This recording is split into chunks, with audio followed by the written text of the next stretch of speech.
Hello students, in our chapter gravitation we have learned some important physical quantities and important formulas to calculate gravitational constant, to calculate force acting on object in free fall also, and we also calculate acceleration due to gravity, which was denoted by small g. Now we will study another topic, which is motion of objects under the influence of gravitational force.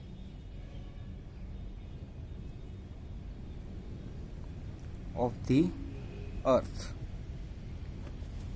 So the topic is, when any object is thrown from certain height on the earth, what is the influence, means what is the change in motion due to gravitational force of the earth. Like whether there is a small object which you are throwing from certain height and there is a large object which is falling from a certain height. So do this small and large object will fall on the earth at the same rate? We have to study it. Is there any change in motion of these two objects according to their size? So we will study that by an activity given in your textbook, that is activity 10.3, which says that you have to take a sheet of paper, like any paper. You can take this kind of paper and a stone. So you will see these two objects have very different mass or weight. Now you have to drop them simultaneously from the first floor of building, and you have to observe that do this both the objects fall with the same rate or they reaches the ground simultaneously at the same rate. So you know that sheet of paper will reach later than stone, because stone have higher mass, but that is not true. The sheet of paper will have friction of air because you are doing it in atmosphere. So due to this friction of air or due to resistance of air, this paper is falling, or this paper is taking more time than the stone, not because the paper is having lower weight than the stone. Likewise, if you do this same activity in a glass jar, if you take a glass jar and you suck the air out of it, means now this is vacuum or air is not present in this jar. And if you do this activity, that you throw a piece of paper and stone, you will see that they will reach this bottom of jar at the same rate, because resistance of air and friction of air is not present in this jar. So due to gravitational force, this gravitational force acts same if the object is lower weight or object is having higher weight. Gravitational force acts on same in all of these objects. So this acceleration which we have studied due to gravitational force, which was 9.8 meter per second square, this is constant for any object. If this is sheet of paper or if it is stone, it is constant independent of its mass, means all the objects if they are hollow, if they are solid, if they are big, if they are small, they will fall at the same rate. So to prove this, that acceleration due to gravity is constant, a scientist which you are heard of in last chapter also and in this chapter also, that is Galileo Galilei, he dropped different objects from the top of Leaning Tower of Pisa. It is the name of this tower, Leaning Tower of Pisa. Pisa is the place in country Italy. This scientist was from Italy, so he threw different objects from this tower in Italy to prove this constant. So as this G is constant near the surface of the earth, if the object is thrown anywhere from near this surface of the earth, this will remain constant. So by this you can say that all the equations for uniformly accelerated motion of objects that we have studied in chapter number 8, which was motion, we studied 3 different equations which are for the uniformly accelerated motion. So here in free fall we know that it is also a uniformly accelerated motion. So those equations which we have studied will be applying here with perfection. Let us refresh our memory. What are those equations? The first one was v is equal to u plus at, where v is final velocity, u is initial velocity, a is acceleration and t is time. Another one was for the distance, s means distance, is equal to ut plus half at square.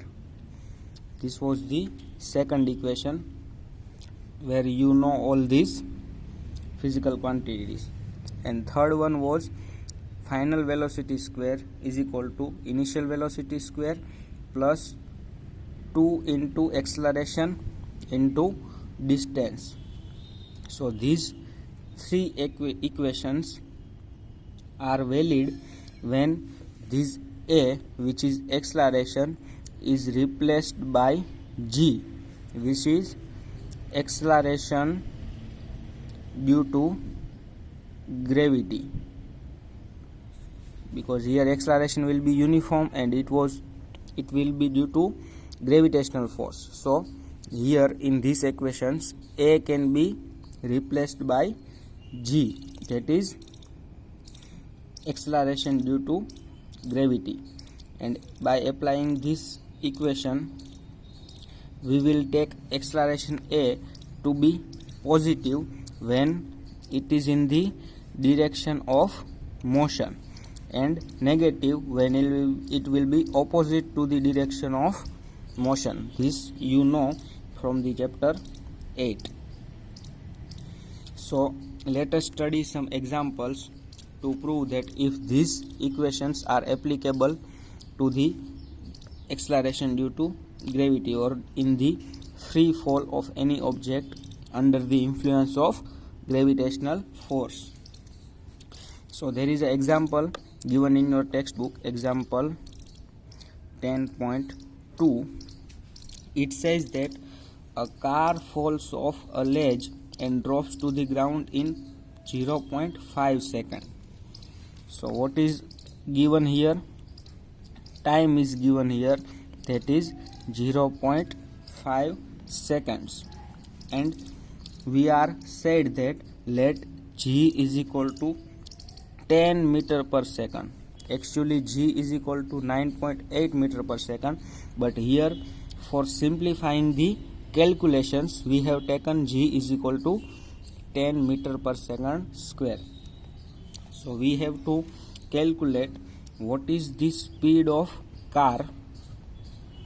First one we have to calculate speed of car on striking the ground.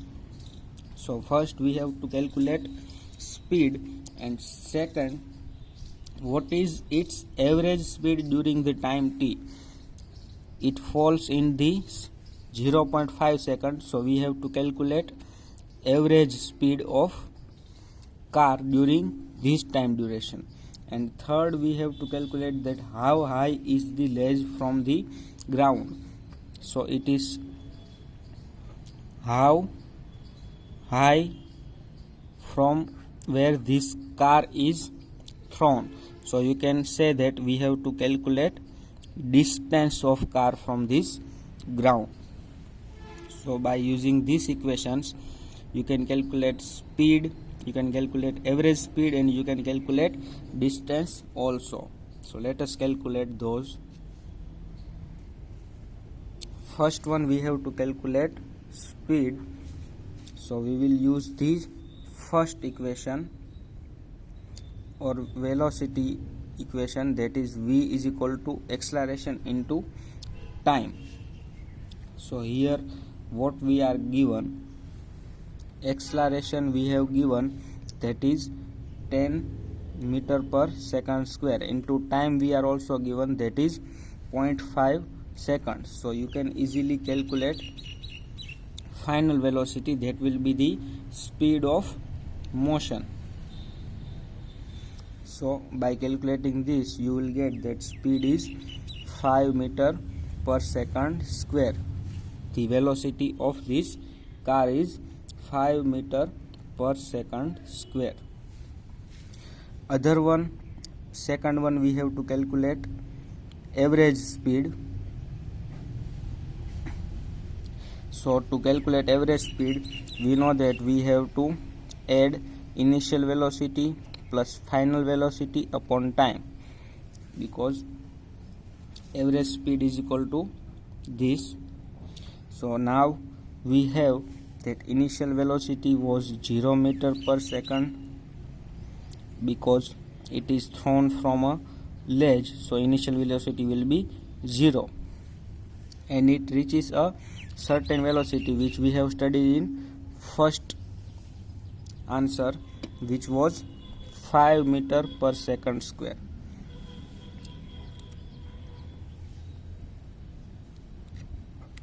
Sorry, here it is 2, not time. So this upon 2, we have to subtracted them by 2. So average speed will be 2.5 meter per second. We have this velocity, so average velocity will be u plus v upon 2. So it is 2.5 meter per second square. Now last we have to calculate is distance. So we also have formula for that distance. It is s is equal to half at square. So s is equal to half into acceleration we are given, which is 10 meter per second inverse square, into time we are also given, which is 0.5 second and whole square. So by calculating this, you will get that it is 1.25 meter high. So distance is 1.25 meter, average speed is 2.5 meter per second, and velocity or final speed was 5 meter per second inverse square. So you see, all the formulas of uniformly accelerated motion are applicable in this gravitational force or motion by gravitational force. Let us study another example. Example 10.3. It says that an object is thrown vertically upward, means it is thrown against the gravity. It is thrown upward and rises to a height of 10 meters. So here the distance is, means s is equal to 10 meter. Distance traveled is 10 meter. Now we have to calculate the velocity with which the object was thrown upward. We have to calculate velocity in this direction, and second we have to calculate time taken by object to reach the highest point. So highest point is 10 meter. We have to calculate time. What we are given? We are given distance. So distance traveled is 10 meter. Final velocity here will be 0 because it is thrown against the gravity, so it will reach a certain point and then fall on the ground. So the final velocity will be 0. And acceleration due to gravity, it is, we have this constant 9.8 into 9.8 meter per second inverse square, but here this acceleration due to gravity is against the force or against the direction of motion, because object is in this direction and gravitational force works in opposite direction. So we have to take this value in negative sign, so it will be minus 9.8 meter per second inverse square. So first we have to calculate is velocity with which object was thrown upward. So we will use the formula v square is equal to u square plus 2as.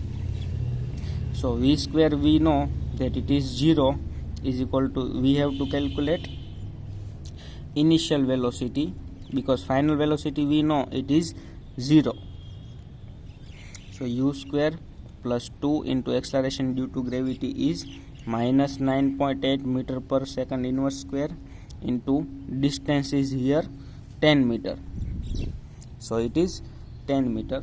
Now we have to calculate this, so we will move this into against equal sign, so it will be in negative sign because here it is positive. If we move against the equal sign it will be negative.